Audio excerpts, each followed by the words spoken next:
She had learned to smile through rejection, because expecting to be chosen had only taught her how to be disappointed. Evelyn Carter had reached an age where loneliness no longer startled her.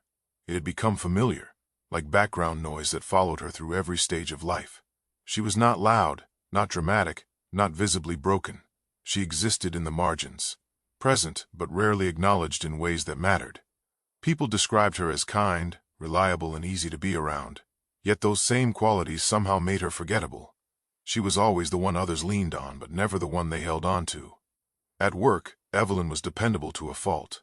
She completed tasks before deadlines, filled in for absent coworkers, and kept operations running smoothly without recognition. Promotions passed her by without explanation. New faces arrived, were celebrated, and quickly rose ahead of her. She watched from her desk as praise was handed out freely to others, while her contributions were treated as expected rather than earned. She never complained, because she had learned that voicing disappointment only confirmed how little space she occupied in other people's priorities. Family gatherings carried a different kind of invisibility. Evelyn showed up with thoughtful gestures, remembered birthdays, and checked in when others forgot. Still, conversations drifted past her as if she were furniture in the room. She listened to stories about engagements, children, and shared futures, smiling politely while feeling increasingly detached from her own. No one asked when her life might change, perhaps because they assumed it wouldn't. She was the constant presence who required nothing, so no one thought to offer her more. Romantic connections followed the same pattern. Evelyn was never rejected outright. She was simply overlooked. She existed in the space between interest and indifference, where people felt comfortable but not committed. Relationships faded without explanation, leaving her to replay moments in her mind, searching for mistakes she could not identify. Over time, she stopped hoping for permanence. It was easier to accept temporary roles than to endure the quiet humiliation of being left behind again. Outwardly, Evelyn appeared composed. She dressed neatly, spoke gently, and carried herself with calm restraint. People often mistook her steadiness for contentment. Inside, however, there was a growing emptiness she rarely acknowledged. Loneliness had settled into her bones, not as sharp pain but as dull resignation. She no longer expected life to surprise her. Each day blended into the next, shaped by routines that kept her occupied but never fulfilled. What weighed on her most was not the absence of companionship, but the absence of being chosen. She had spent years proving her value through consistency and care, yet it never translated into belonging. The world seemed to reward boldness and self-promotion, traits she did not possess. Evelyn believed that people like her were meant to support others, not be supported in return. That belief hardened into a quiet truth she carried everywhere. There were moments when emotional numbness crept in, subtle but persistent. Joy felt muted, disappointment expected. She stopped imagining alternative futures because hope had begun to feel irresponsible. Accepting less became her way of protecting herself. If she expected nothing, she reasoned, then nothing could be taken from her. That logic allowed her to function, even as it stripped color from her life. Despite everything, Evelyn remained kind, not performatively but instinctively. Kindness was the one part of herself she refused to abandon, even if it went unnoticed. She helped strangers without expectation, and listened when others needed to be heard. Yet each act of generosity carried a quiet ache, because it reinforced how easily she could be relied upon without ever being embraced. Over time, she formed a belief that felt unshakable. Life did not choose people like her. Opportunities passed her by, connections faded, and futures formed without her inclusion. She was not bitter, only tired. Tired of hoping, tired of waiting, tired of wondering what invisible flaw made her so easy to overlook. She told herself that acceptance was maturity, that solitude was strength, that self-sufficiency was enough. On the surface, Evelyn appeared at peace. Beneath that surface, she was slowly withdrawing from the idea that she mattered in ways that could change her life. She had reached a point where disappointment no longer hurt sharply. It simply confirmed what she already believed. Being unseen had become her normal, and she adjusted her expectations accordingly. Just when she fully accepts her fate, a small unexpected interaction begins to challenge everything she believes. He was not looking for help, sympathy, or love, only survival for his children. Daniel Brooks had stopped measuring his life by personal milestones long ago. Time for him was no longer divided by ambition or desire, but by responsibility. Each day revolved around his two daughters, Harper and Lila, whose needs shaped every decision he made. He woke before dawn, not because he wanted quiet moments to himself, but because preparation was the only way to stay ahead of exhaustion. His world had narrowed, not from lack of imagination, but from necessity. Single parenthood was not a role Daniel had envisioned for himself. It arrived abruptly and stayed permanently, leaving him to rebuild a life that no longer had room for hesitation. The absence of a partner was not something he discussed openly, but it existed in everything he did. Empty spaces at the dinner table, unshared responsibilities, and the constant pressure of being both provider and emotional anchor weighed on him quietly. He did not dwell on what was missing. Survival required forward motion. His life was shaped by repetition and endurance. Workdays were long, evenings were structured, and weekends were spent balancing rest with preparation for the next week. Exhaustion followed him closely, but he carried it without complaint. Daniel believed that stability mattered more than comfort, and so he sacrificed freely. There was no room for indulgence when two young lives depended on him to remain steady. Social isolation became an unspoken consequence of his circumstances. Invitations faded over time, and friendships grew distant as schedules failed to align. Daniel did not resent this. He understood that his life no longer mirrored those around him. Still, there were moments when the silence felt heavier than the workload. He existed in a world where connection required effort he no longer had the energy to give. Through everything, his daughters were his motivation. Harper, thoughtful beyond her years, noticed changes in his mood before he acknowledged them himself. Lila, younger and more expressive, offered spontaneous affection that softened his hardest days. Together they formed his emotional center. Their presence grounded him when uncertainty threatened to overwhelm him. He did not see them as burdens, but as proof that his sacrifices mattered. Children had a way of reshaping his perspective. Their needs forced him to remain present, even when fatigue tempted him to withdraw. They reminded him that resilience was not about enduring alone, but about showing up consistently. In caring for them, Daniel discovered a strength he did not know he possessed. Yet that strength came at a cost. There was little space left for vulnerability, and even less for trust. Daniel became guarded toward outsiders not out of bitterness, but out of caution. Experience had taught him that well-meaning people often underestimated the complexity of his life. Offers of help sometimes felt like judgments, and sympathy felt unnecessary. He preferred control over uncertainty, even if that meant carrying everything himself. Letting someone in required faith that he was no longer willing to risk lightly. Despite this, there were subtle parallels between his isolation and the loneliness he sensed in others. He recognized it in small gestures, in the way certain people lingered on the edges of conversations, or offered help without being asked. These observations rarely turned into connections, because Daniel kept emotional distance as a form of protection. He could not afford distractions from the fragile balance he maintained daily. Internally, there was a quiet conflict he rarely acknowledged. While he believed his life was full because of his daughters, there were moments when the absence of adult companionship became evident, not as longing, but as awareness. He wondered occasionally whether stability had come at the expense of personal fulfillment, but he dismissed such thoughts quickly. His priority was clear, and questioning it felt indulgent. Daniel's guarded nature was not rooted in distrust, but in fear of disruption. His daughters had already endured enough change. He promised himself that nothing unnecessary would enter their lives unless it strengthened what they already had. That promise shaped his interactions and limited his openness. Outsiders remained just that, no matter how kind they seemed. Yet life has a way of testing even the most carefully constructed boundaries. Routine, while comforting, can be fragile. An ordinary day, shaped by habit and predictability, carries the potential for unexpected shifts. Daniel did not anticipate that something minor would challenge the structure he relied on so completely. An ordinary circumstance forces their paths to cross in a way neither expects. Children notice what adults pretend not to see. Harper and Lila lived in a world where emotional signals mattered more than explanations.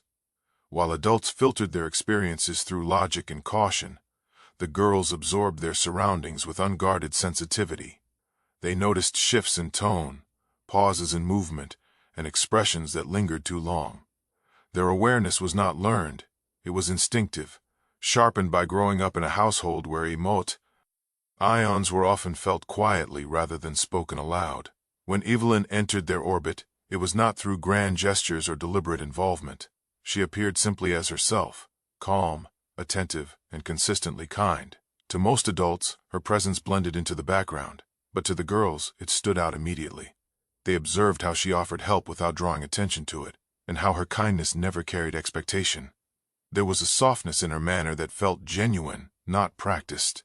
The girls noticed sadness in Evelyn, long before they understood its source. It showed in her eyes when she thought no one was watching, and in the way she lingered at the edges of interactions. Unlike adults, who often dismissed such signs as none of their concern, Harper and Lila felt drawn to them. They sensed that Evelyn's kindness came from a place of lived understanding, rather than obligation. Children have an unusual ability to recognize authenticity. Appearances, titles, and social roles meant little to them. What mattered was consistency. Evelyn treated them with the same care she offered everyone, without exaggeration or performance. She listened attentively, respected their space, and never spoke down to them. This quiet respect resonated deeply, creating a sense of safety they did not articulate but felt clearly. Curiosity followed naturally. The girls began noticing patterns in Evelyn's behavior, such as how she never spoke about a family of her own, or how she seemed surprised by small acknowledgments. Their concern was not intrusive, but protective. They sensed vulnerability without needing confirmation. This awareness stirred something within them that went beyond observation. It sparked intention. The contrast between adult judgment and child intuition became increasingly clear. Adults evaluated worth through usefulness, efficiency, or compatibility. Children evaluated it through emotional presence. Where adults saw someone unremarkable, Harper and Lila saw someone quietly hurting. Their responses were not shaped by caution or fear of overstepping, but by empathy unfiltered by experience. Daniel remained largely unaware of the emotional shifts taking place. His focus stayed fixed on maintaining stability, and he trusted his daughters to adapt quietly as they always had. He did not initially recognize how attuned they were to the emotional undercurrents around them. To him, Evelyn was simply another person in a busy world, kind but peripheral. For the girls, however, Evelyn began to occupy a different space. She represented something rare, someone who stayed emotionally present without demanding attention. They noticed how she showed up consistently, even when it was inconvenient, and how her kindness never fluctuated based on mood or reward. This consistency made her feel safe in a way that even adults sometimes failed to provide. Children often act as emotional gatekeepers without realizing it. They sense when someone belongs before adults do. Harper and Lila began subtly adjusting their behavior around Evelyn, drawing closer and including her in small, meaningful ways. These actions were not strategic. They were intuitive responses to emotional truth. Their world expanded to make room for someone they felt mattered. Their influence, though quiet, carried weight. Children shape emotional environments through presence and prefer. Without saying a word, they began signaling trust. This trust did not go unnoticed forever. Over time, their attachment created subtle shifts in how others perceived Evelyn. Not through explanation, but through example. Evelyn herself felt the change before she understood it. She noticed how the girls gravitated toward her naturally, and how their attention felt unforced.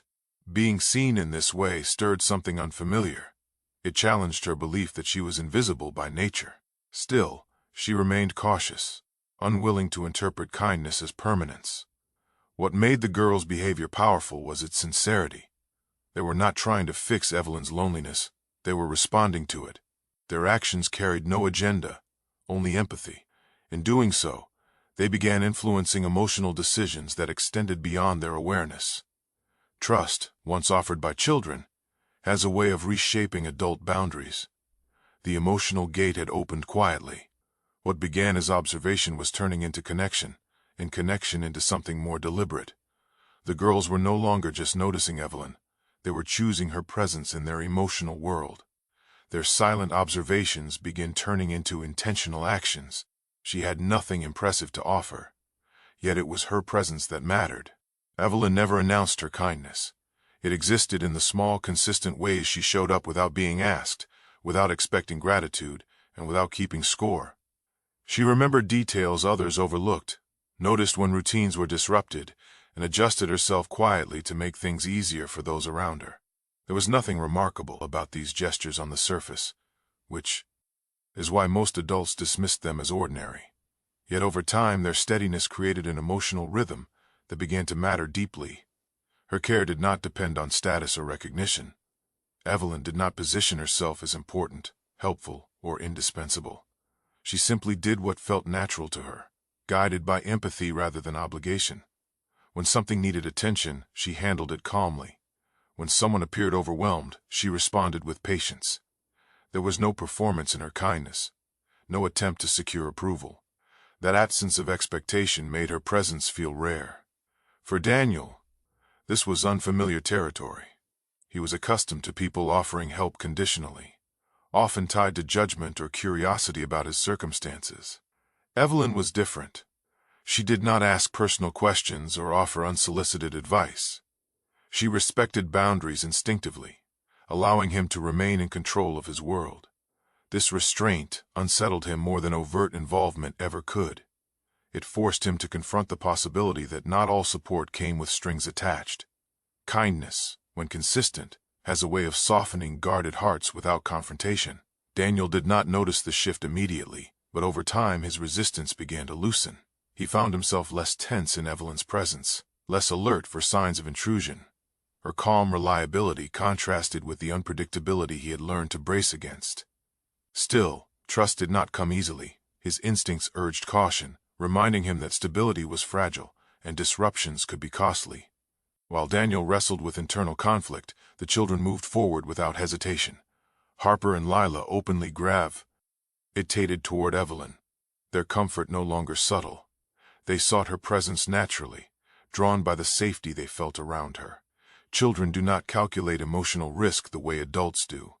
They respond to consistency and sincerity, both of which Evelyn offered effortlessly. Their attachment grew not through grand moments, but through repeated experiences of being seen and respected. This dynamic created an emotional imbalance that Evelyn struggled to process. She gave freely, but receiving was unfamiliar. The children's trust felt overwhelming at times, stirring a mix of warmth and fear. Being needed was not new to her, but being wanted was.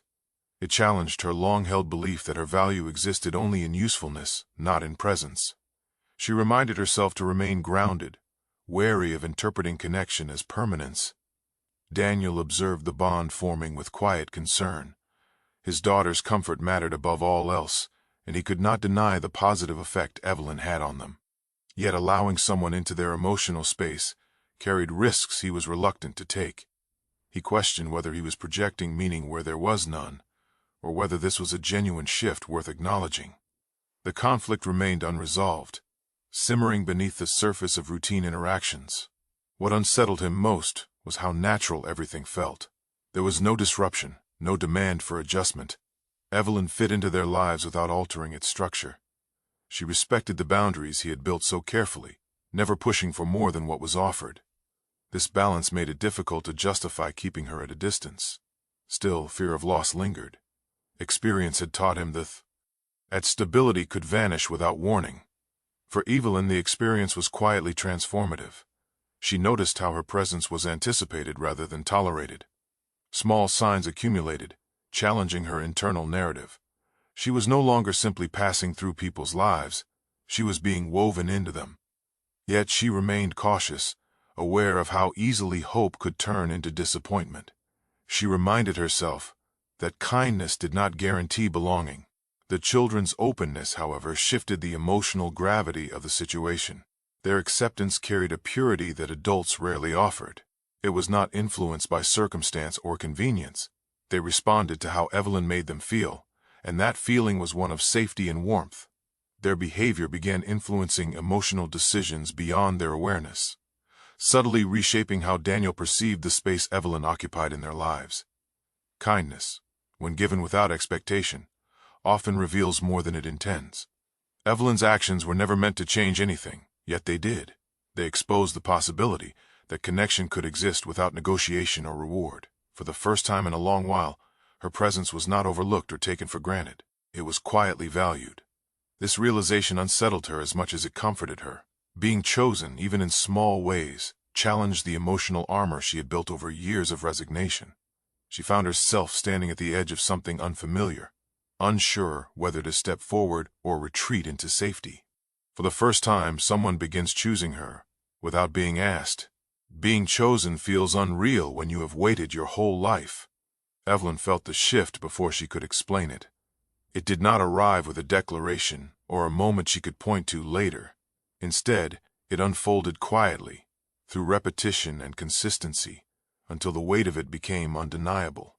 She mattered here, not because of what she provided, not because she filled a gap, but because her presence itself had become meaningful.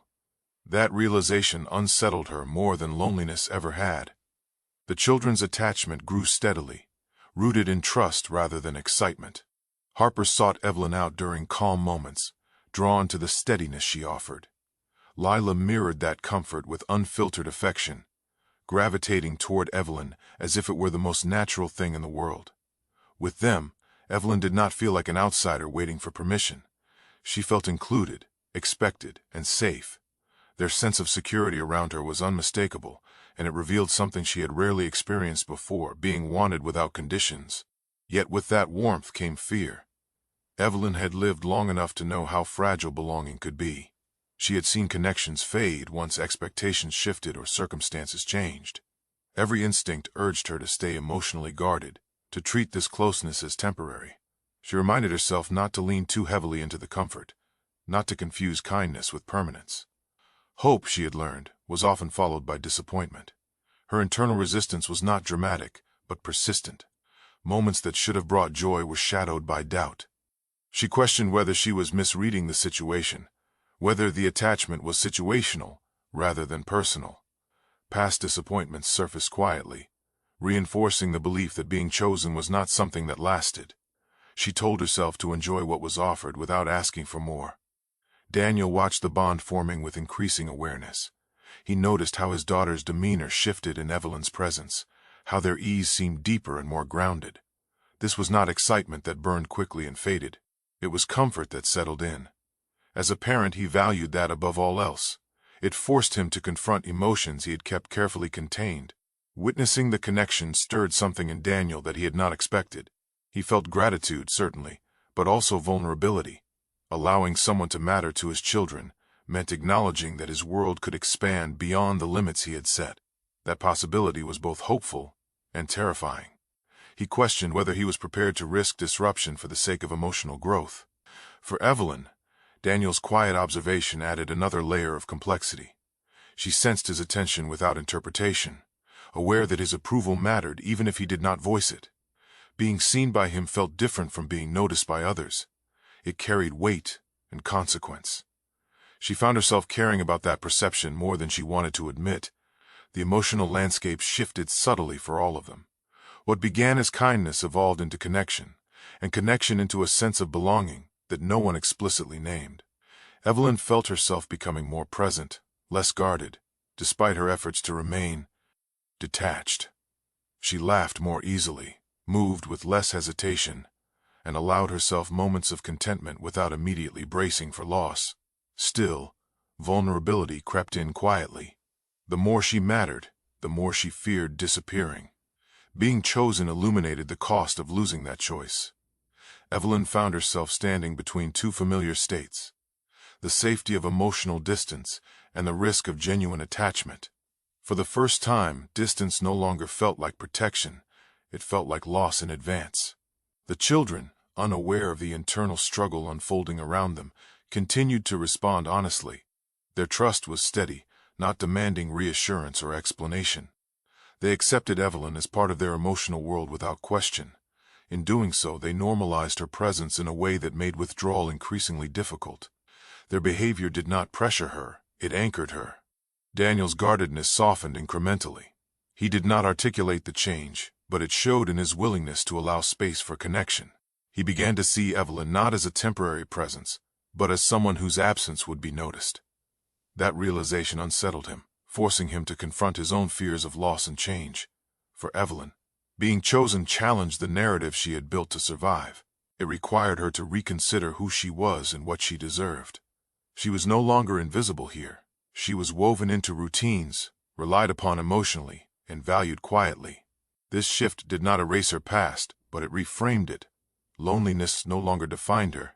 It became a contrast to what she was now experiencing. Yet just as belonging began to feel real, the fear returned with greater intensity. Evelyn understood that the deeper the connection, the greater the potential loss. She questioned whether she was strong enough to endure that pain if it came. The thought lingered, unresolved, as she stood at the edge of something she had once believed was never meant for her. Just as belonging feels real, the fear of losing it returns stronger than ever. Not all families begin at birth. Some begin with trust. What had once been simple connection now deepened into something more substantial, though no one named it outright. The shift happened through repetition rather than intention. Familiarity bred comfort, and comfort quietly evolved into reliance. Evelyn was no longer someone who existed alongside their lives. She was becoming part of the rhythm that held them together. This transformation was gradual, almost imperceptible, yet its impact was profound. The idea of family began to take on new meaning. It was no longer defined by shared history or bloodlines, but by consistency and care. Evelyn found herself included in moments that felt intimate without being declared so. Shared routines emerged naturally, creating emotional safety without negotiation. Mornings felt steadier, evenings calmer. There was a sense of predictability that did not feel restrictive, but reassuring. Without realizing it, Evelyn stepped into a nurturing role that felt instinctive, rather than assumed. She did not imitate what she thought a caregiver should be. She responded to needs as they arose, guided by attentiveness rather than obligation. This role did not diminish her identity. It expanded it. She felt useful in a way that did not erase her presence, and valued in a way that did not demand sacrifice of self. For the children, this emotional stability was grounding. Harper responded with quiet confidence, settling into routines that made her feel secure. Lila's ease reflected trust that did not require reassurance. They moved freely, knowing their emotional world was supported from multiple directions. The safety they felt was not loud or dramatic, it was steady, woven into daily life. Daniel observed these changes with a mixture of relief and unease. On one hand, the emotional stability was undeniable. His daughters were calmer, more balanced, and visibly at ease. On the other hand, this shift forced him to confront fears he had long avoided. Allowing someone else to matter so deeply in their lives challenged his sense of control.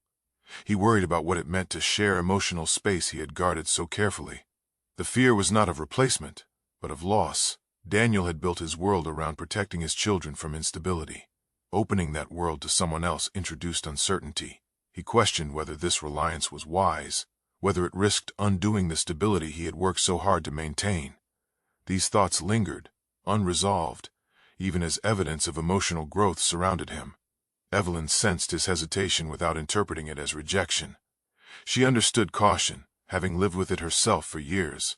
Rather than pushing for clarity, she remained present in the ways that mattered most.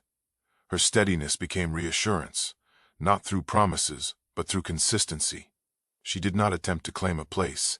She allowed it to form naturally.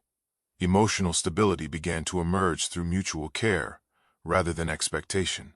Each person contributed differently, yet the balance felt right. Daniel maintained structure, Evelyn provided warmth, and the children offered openness that held everything together.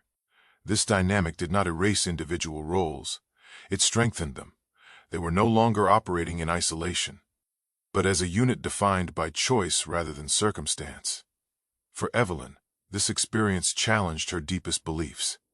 She had spent years convincing herself that family was something she supported from the outside. Now, she was inside something that felt real and enduring. It was not perfect, but it was sincere. That sincerity made it fragile, and she felt the weight of that fragility keenly. Daniel's internal conflict intensified as he acknowledged the emotional reliance forming. He recognized that keeping distance might protect him from loss, but it would also deny his children something valuable. The realization forced him to reconsider what protection truly meant. Was safety defined by control or by connection? As trust deepened, the emotional foundation they built felt both strong and vulnerable. It held because everyone contributed honestly, yet it could be shaken by forces beyond their control. Life rarely allows growth without testing it. Just as the idea of a chosen family settled into reality, an external challenge began to take shape, threatening the balance they had worked so quietly to achieve. An external challenge threatens to undo everything they have built. The hardest test of love is staying after disappointment. The challenge did not arrive dramatically, but its impact was immediate. A misunderstanding took shape quietly, born from timing and fear rather than intent. What had felt stable suddenly seemed uncertain. An emotional distance crept in where trust had been growing. No one raised their voice or placed blame, yet the absence of clarity was enough to unsettle the fragile balance they had built. For Evelyn, the shift awakened old instincts. She recognized the familiar pattern of emotional withdrawal, the reflex to step back before rejection could find her first. Experience had taught her that when distance appeared, it was safer to retreat than to hope for reassurance. She began to reduce her presence subtly, not out of resentment but self-preservation. Protecting herself felt necessary, even as it cost her something deeply personal. The children sensed the change immediately. Emotional shifts were never lost on them, especially when they disrupted the sense of safety they had come to rely on. Harper grew quieter, more observant, her awareness sharpened by concern. Lila responded differently, expressing her attachment through closeness and consistency. Their reactions were honest, unfiltered by fear of vulnerability. They did not attempt to analyze the situation. They responded to it emotionally. Their behavior made the distance impossible to ignore. The children's attachment did not waver, even as uncertainty lingered. They continued to gravitate toward Evelyn, signaling trust through presence rather than explanation. This emotional honesty served as a mirror, reflecting the impact of withdrawal more clearly than words ever could. Their response was not a demand, but an invitation to remain. Daniel found himself at the center of an internal reckoning. He recognized the source of the misunderstanding, and the role fear played in it. More importantly, he recognized what was at stake. Evelyn's presence had become integral to the emotional stability of his household. The idea of losing that presence forced him to confront a truth he had been avoiding. She was no longer optional. Acknowledging her irreplaceable role stirred conflicting emotions. Daniel feared vulnerability almost as much as loss. Allowing himself to rely on someone else meant accepting uncertainty. Yet watching his children navigate the emotional distance made one thing clear. Protection did not always mean retreat. Sometimes it meant staying and addressing discomfort rather than avoiding it. Evelyn's internal conflict intensified as she sensed the tension. Part of her believed withdrawal was the safest response, that leaving quietly would preserve dignity and minimize pain. Another part, smaller but persistent, questioned whether leaving now would repeat the very pattern that had defined her loneliness. For the first time, staying felt like an option, not a mistake. Decision points emerged quietly but decisively. Fear urged her to retreat into familiarity, to return to the solitude she knew how to manage. Hope, however, suggested something different. It suggested that this moment, uncomfortable as it was, represented growth rather than failure. Choosing hope meant risking disappointment, but it also meant acknowledging that she mattered enough for the risk to exist. The emotional reckoning unfolded without confrontation. Each character faced their own truth privately. Evelyn weighed self-protection against the possibility of belonging. Daniel considered control versus connection. The children, in their honesty, demonstrated what commitment looked like when stripped of fear. Their responses were not strategic, they were sincere. Gradually, the distance began to feel heavier than the risk of closeness. Evelyn recognized that withdrawing now would erase everything she had worked so carefully to build. Staying required courage she was not sure she possessed, yet the alternative felt like surrender.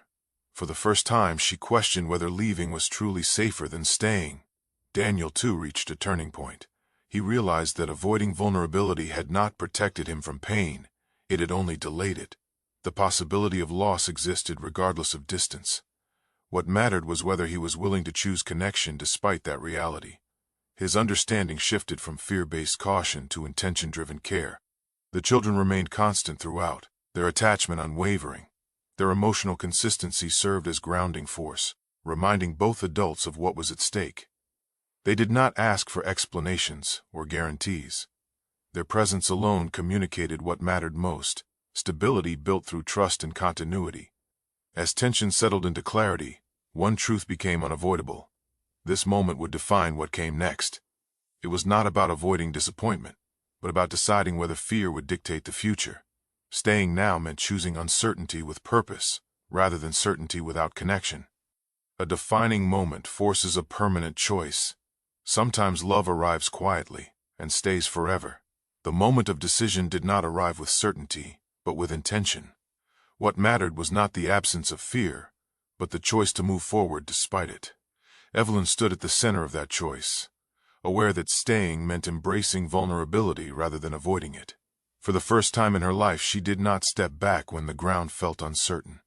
She stayed present, grounded in the understanding that connection was worth the risk it carried. That choice reshaped everything. Evelyn was no longer offering kindness from the sidelines or preparing herself for eventual dismissal. She was being chosen without conditions, not because she filled a role, but because she belonged. This realization did not erase her past loneliness, but it redeemed it. Every moment of being overlooked now stood in contrast to what she was experiencing. Being chosen felt real, precisely because she had once believed it would never happen. Daniel's decision followed a similar path. He did not abandon caution entirely, but he reframed it. Partnership no longer felt like a threat to stability. It became a source of shared strength. He allowed himself to rely on Evelyn emotionally, trusting that interdependence did not weaken his role as a parent. Instead, it strengthened the foundation he had built alone for so long. Accepting support became an act of courage rather than surrender. For the children, the resolution brought continuity. Emotional security settled in not through dramatic change, but through reassurance. What mattered most to them was consistency, and they found it in the adults' willingness to stay. Their world no longer felt fragile. It felt supported from multiple directions, grounded in care that did not fluctuate with fear. This stability allowed them to relax into their routines, confident that the people they trusted would remain. The transformation from isolation to belonging unfolded naturally. Evelyn no longer measured her worth through usefulness or restraint. She experienced belonging as something lived rather than earned. Her presence mattered in ways that did not require explanation. The family dynamic did not erase individuality, but it wove those differences into something cohesive. Each person brought what they could, and together they created balance. What made this redemption lasting was its quiet nature. There were no declarations, no guarantees of permanence. Instead, there was consistency, intention, and mutual care. Kindness continued to guide their interactions, not as obligation, but as shared language. The kindness that once went unnoticed now formed the core of their connection, enduring because it was sincere. Evelyn reflected often on how easily this future could have been missed. If fear had guided her choice, she would have returned to solitude, convincing herself it was safer. Instead, she allowed herself to believe that her story could change. That belief did not promise perfection, but it offered hope grounded in reality rather than fantasy. Daniel, too, found redemption in shared responsibility. Parenting no longer felt like an isolated burden. Emotional labor was distributed through trust, and that trust made space for growth. He no longer viewed connection as something that endangered his children's stability. He recognized it as something that sustained it. The children continued to serve as emotional anchors, their honesty and openness reinforcing what mattered most. Their presence reminded both adults that love was not proven through grand gestures, but through staying, listening, and choosing one another daily. They had been the first to recognize belonging, and their intuition proved true. In this chosen family, kindness endured because it was never transactional. It flowed naturally, shaped by empathy and respect. The journey from loneliness to belonging did not erase uncertainty, but it reframed it. Uncertainty no longer felt like abandonment waiting to happen. It felt like life unfolding with people willing to face it together. Evelyn no longer defined herself by being overlooked. She defined herself by the connections she nurtured and the courage she found when it mattered most. Her story did not end with certainty, but with something stronger: trust. Trust that she would not disappear quietly from the lives she had become part of. Trust that staying had been the right choice. Stories like this remind us that sometimes the quietest hearts carry the deepest strength, and kindness can change lives when we least expect it. If this journey moves something inside you, let it travel further by supporting stories that give overlooked souls a voice. Stay connected for more moments where hope finds its way back to those who thought they were invisible. And now ask yourself, if someone like Evelyn walked into your life today, would you recognize them, or would you let them pass unseen again?